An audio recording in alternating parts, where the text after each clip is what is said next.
Hello viewers, உங்கள் அனைவருக்கும் என் இனிய மதிய வணக்கம். ஒரு வாரமாக உங்களை நான் பார்க்க முடியல. காரணம், என்னுடைய சொந்த வேலையாக கொஞ்சம் வெளியில் போயிட்டேன். சரி, இன்னைக்கு எப்படி உங்களை பார்த்தணும்னு ஒரு முடிவோடு வந்திருக்கேன். நீங்கள்லாம் நல்லா இருக்கிறீங்களா?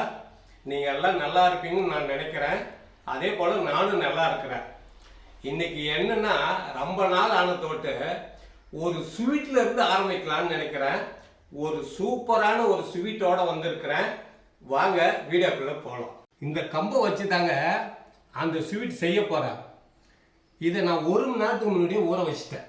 இந்த ஊற வச்ச கம்பை நாம் மாவா நைஸாக அரைச்சி எடுத்துக்குவோம். வாங்க.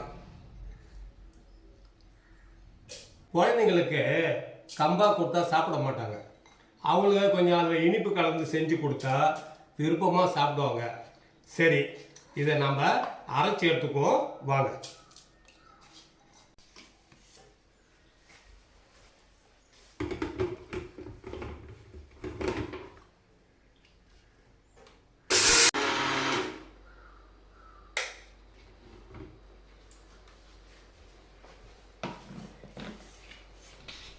பாருங்க, நல்லா நைஸாக அரைஞ்சி வந்திருக்கு பாருங்க.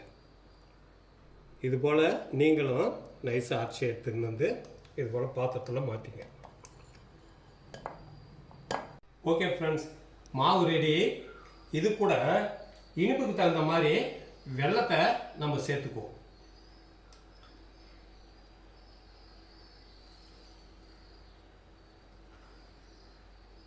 இப்போ இது கூட இந்த துருவி வச்ச தேங்காய்ப்பூவை சேர்த்துக்குவோம். இது கூட இந்த நுணுக்கி வச்ச ஏலக்காய் பொடியும் சேர்த்துக்குவோம். இது கூட ஒரு வாழைப்பழத்தையும் சேர்த்துக்குவோம். இது பூவம் வாழைப்பழங்க. டேஸ்ட் வரதுக்காக கொஞ்சோண்டு உப்பையும் சேர்த்துக்குவோம். கடைசியாக இது கூட ஒரு 2 ஸ்பூன் நெய்யையும் சேர்த்துக்குவோம்.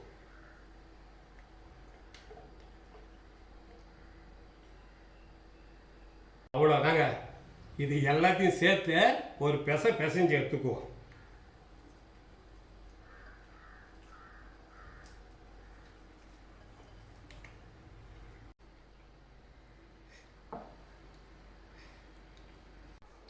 பாருங்க, சூப்பராக பிசைஞ்சு எடுத்துட்டோம் பாருங்க.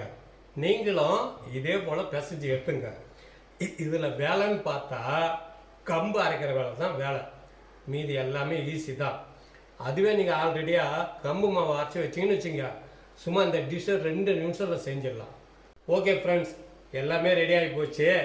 அடுத்தது நம்ம என்ன செய்யலான்ட்டு பார்க்கலாம். அடுத்தது கொஞ்சம் நெய்யை எடுத்து இந்த வாழை இலையில் தடவிப்போம். நம்ம தேவையான அளவை ஒரு உருண்டையாக எடுத்து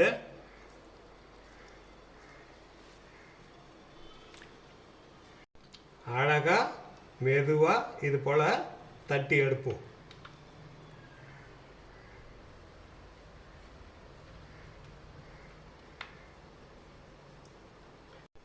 இந்த நெய்யுக்கும் இந்த வாழை இலை வாசனைக்கும் என்னமா இருக்குன்னு தெரியுங்களா? இப்போ செய்யும் போதே நெய்யினுடைய வாசனை மூக்க தொலைக்குது. அவ்வளோதாங்க. எவ்வளோக்கு எவ்வளோ சின்னதாக தட்ட முடியுமோ தட்டியாச்சு. இதை 2 அப்படி மடித்து, இப்போ மடித்ததுக்கப்புறம் இந்த தொடப்பு சேர்த்து இந்த ஓரத்தில் பிரியாத அளவுக்கு பின்னு மாதிரி குத்திக்கணும்.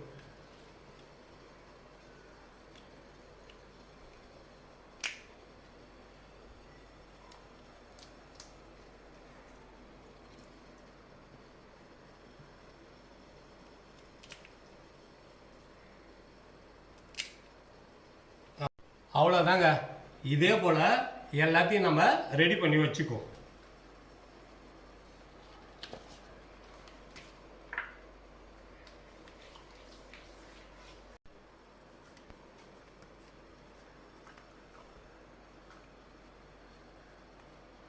அவ்வளோதாங்க. இது 2ஆக மடித்து ஒரு பின்னை போட்டுற வேண்டியது தான். சப்ப மேட்ருங்க இது.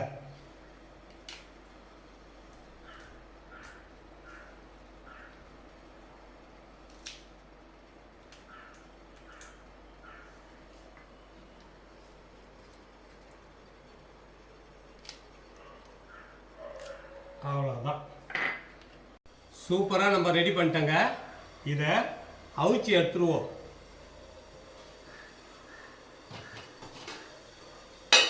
தண்ணி நல்லா கொதிச்சு ஆவி வந்துட்டு இப்போ இந்த ரெடி பண்ணி வச்சதை இட்லி குண்டானில் எடுத்து வச்சுக்கோ.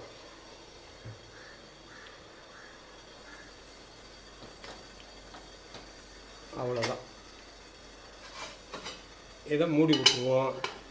இது வெந்து வரட்டும். ஒரு 10 நிமிஷம் இது வெந்து வர ஆகுங்க. அது வரைக்கும் நம்ம கொஞ்சம் வெயிட் பண்ணுவோம்.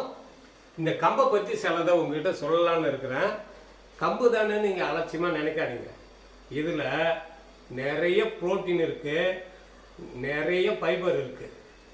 அது மட்டும் இல்லைங்க, உடம்புக்கு தேவையான அமினோ ஆசிடு, பி காம்ப்ளெக்ஸ் சத்துக்கள் இதில் நிறைஞ்சு இருக்குது. இதை நம்ம அடிக்கடி உணவில் சேர்த்துக்கணும்னு வச்சிங்களா, இந்த பித்தப்பையில் கல் அடைச்சிச்சு அப்படி இப்படின்ற பிரச்சனையெல்லாம் சிலவங்க சொல்லுவாங்க. அதுபோல் பிரச்சனை எதுவுமே வராது. உடம்புக்கு வேண்டிய அனைத்து சத்துக்களும் இதில் இருக்குது. அதனால் கம்புன்னு அதை உதாசீனப்படுத்திக்காமல் அடிக்கடி உணவில் சேர்த்துங்க. அவ்வளோதாங்க இந்த கம்பை பற்றி நான் உங்களுக்கு சொல்ல வர்றத. நாம் கம்பையோ மறந்துட்டோம். கம்பு கேவருன்ற சிறுதானியத்தை மறந்துவிட்டோம். சரிங்க, அது வெந்து வர ஒரு 10 நிமிஷம் ஆகும். நாம் அது வரைக்கும் கொஞ்சம் வெயிட் பண்ணுவோம். வாங்க எப்படி வெந்து வந்ததுன்னு பார்ப்போம்.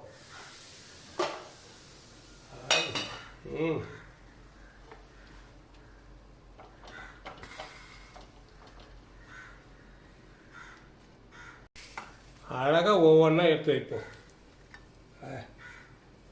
அவ்வளோதாங்க, சூப்பராக எடுத்துட்டோம். இதை நம்ம ஓப்பன் பண்ணி பார்த்துருவோம்.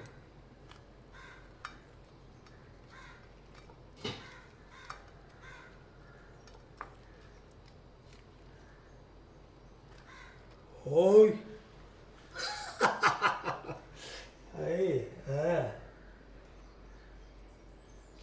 டேஸ்ட் பண்ணி பார்க்கலாங்க.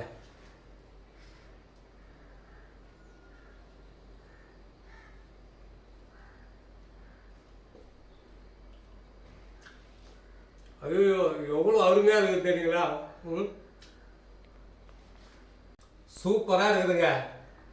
இது போல் செஞ்சு கொடுத்தீங்கன்னா குழந்தைங்க வேணானே சொல்ல மாட்டாங்க, விருப்பமாக சாப்பிடுவாங்க.